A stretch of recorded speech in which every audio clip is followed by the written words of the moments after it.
दोस्तों प्रणाम। मैं हूँ आपकी वंदना, स्वागत करती हूँ मीना तिवारी के चैनल पे। एक प्यारा सा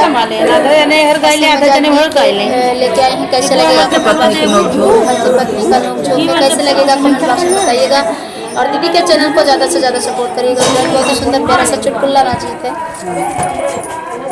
गहरी नदिया बाला मैं कूदी गए, गहरी नदिया बाला मैं कूदी गए, गहरी नदिया बाला मैं कूदी गए, कूदी गए भला कूदी गए हो, कूदी गए भला कूदी गए, अंतर दहिना गोड़वा टूट गए, अंतर दहिना गोड़वा टूट गए, गहरी नदिया बाला मैं कूदी गए, गहरी नदिया बाला मैं कूदी गए, टूट गए भला टूट गए हो, टूट गए भला टूट गए, उनकर लता के मारब छूट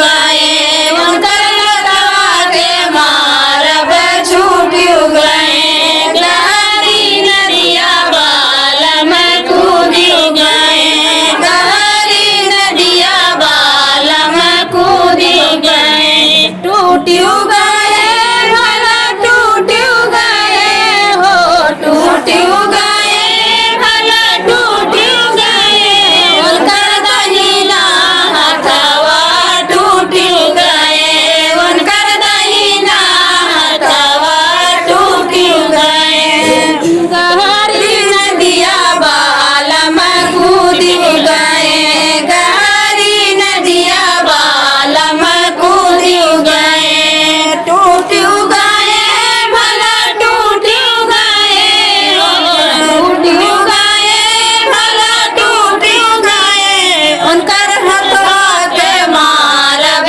छूट गए, चटकना के मारब छूट गए, गहरी नदिया बाला मैं कूदी गए, गहरी नदिया बाला मैं कूदी गए, टूट गए भला टूट गए हो, टूट गए भला टूट गए, उनकर अगवा के दतवा टूट गए, उनकर अगवा के दतवा टूट गए, गहरी नदिया बाला मैं कूदी गए, गहरी नदिया बाला मैं कूदी गए, टूट गए भला टूट गए हो, टूट गए भला टूट गए, उनकर बिरही बोलिया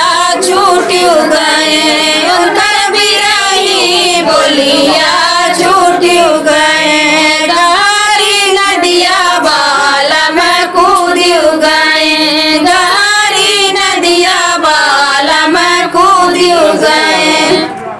तो फ्रेंड, गीत कैसा लगा कमेंट बॉक्स में बताना। फिर मिलते हैं किसी नए गाने के साथ। तब तक के लिए बाय बाय दोस्तों।